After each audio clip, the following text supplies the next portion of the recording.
सारिका ब्लॉग्समध्ये तुमचं स्वागत आहे। तर आज मी तुम्हाला दाखवणार आहे झणझणीत चिंबोरी कालवण।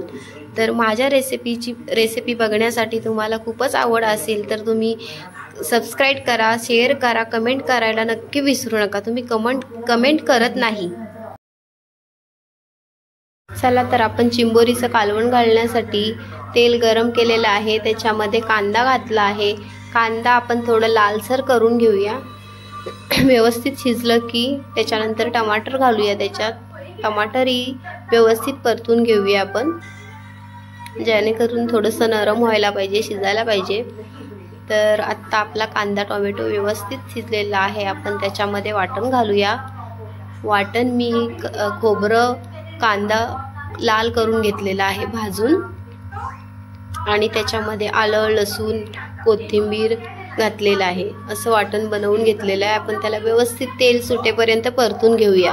तर छान तेल सुटलेलं आहे, त्याच्यामध्ये आपण घालूया लाल तिखट मसाला, हळदी पावडर, आणि घालूया त्याच्यामध्ये गरम मसाला।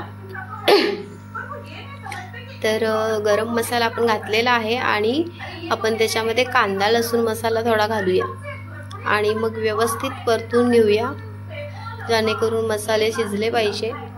तर आपलं तेल तर सुटतोय थोडं थोडं।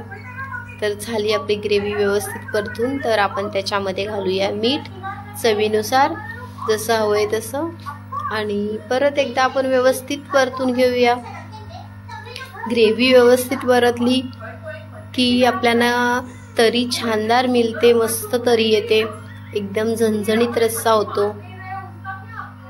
तर व्यवस्थित आपण खाली लागणार नाही अशा हिशोबात आपण गॅस ठेवायची मीडियम, आणि आपली तरी व्यवस्थित सुटते। मग आपण आता त्याच्यामध्ये पाणी घातलं आहे, तर व्यवस्थित मिक्स करून घेऊया।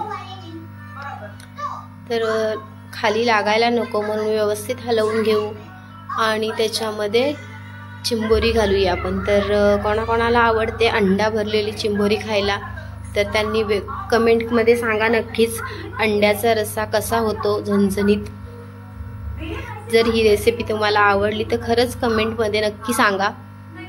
तर आपण आता चिंबोरी सगळी घातली आहे त्याच्यामध्ये ग्रेव्हीमध्ये। आपण व्यवस्थित हलवून घेऊ आणि एक उखल काढू छान, एक 5 मिनिटं छान उखल काढू। आणि उखल आपला आलेला आहे।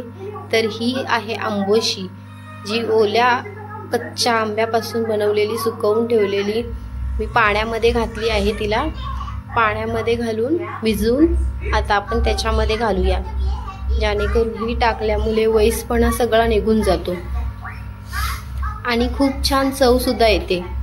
तर आपला रस्सा उखललेला आहे व्यवस्थित, आणि तरी सुद्धा खूप छान आलेली आहे।